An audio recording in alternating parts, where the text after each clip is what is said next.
ભારત માતા કી જય। હું હેતલ પરીખ, સોશિયલ વર્કર। આજે હું મેમનગર સિનિયર સિટીઝન ગ્રુપમાં છું। ખૂબ સરસ એ લોકો કામ કરે છે અને ખાસા વર્ષોથી કામ કરે છે।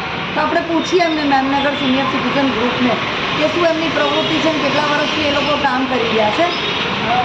મેમનગર સિનિયર સિટીઝન ગ્રુપ તમારું છે, મેમનગર સિનિયર સિટીઝન ગ્રુપના તમે જગદીશભાઈ છો। તો તમે જગદીશભાઈ આ મેમનગર સિનિયર સિટીઝન ગ્રુપ માટે શું મને બે શબ્દો કહેવું।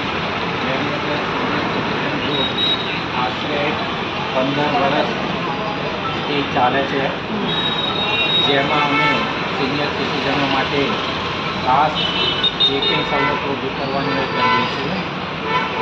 એમાં અમે વર્ષે લગભગ 55 પ્રોગ્રામ કરીએ છીએ, જેમાં મહિનામાં 2 વખત ભજનનો પ્રોગ્રામ હોય છે। એમાં એક જલારામ ધૂન હોય છે, એક પુણ્યા ધૂન હોય છે।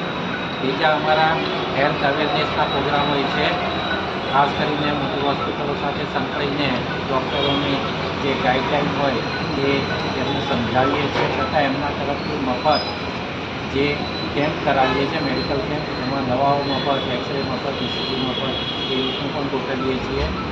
એમને આયુષ્યમાન કાર્ડનો કઢાવી આપીએ છીએ અને એનો લાભ લેતા બી જરૂર પડે તો કરીએ છીએ। સાથે વિધવા સહાય યોજના સરકારની અને સિનિયર સિટીઝન યોજના એ બંનેનો લાભ લેવડાવીએ છીએ। આવી રીતે ઘણા બધા યોજનાઓને અમને લાભ અપાવીએ છીએ। ખાસ કરીને બહેનોની તરફથી થાય એ બાબતે અમે બહુ ધ્યાન આપીએ છીએ। ખૂબ સરસ જગદીશભાઈનો આ કહેવું છે કે મેમનગર સિનિયર સિટીઝન ગ્રુપ આટલું સરસ પ્રવૃત્તિ કરે છે। કેટલા મેમ્બર છે આપણા ત્યાં? અમારા આશરે 350 મેમ્બર છે।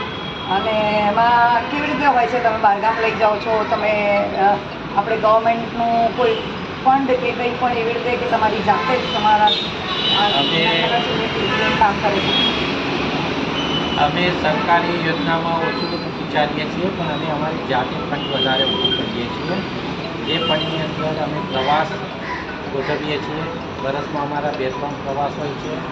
સાથે સાથે બીજા જે લાભ મળવા જોઈએ એ પણ અપાવીએ છીએ સિનિયર સિટીઝનોને, જેવા કે બહાર ફરવા લઈ ગયા, એની સાથે પિકનિકનો એકાદ 2 પ્રોગ્રામ હોય એમાં જમવાનું, તો અમે રોટરી ક્લબ, લાયન્સ ક્લબ આ બધાની સાથે પણ ગોઠવીને એનો પણ લાભ લઈએ। ખૂબ સરસ છે।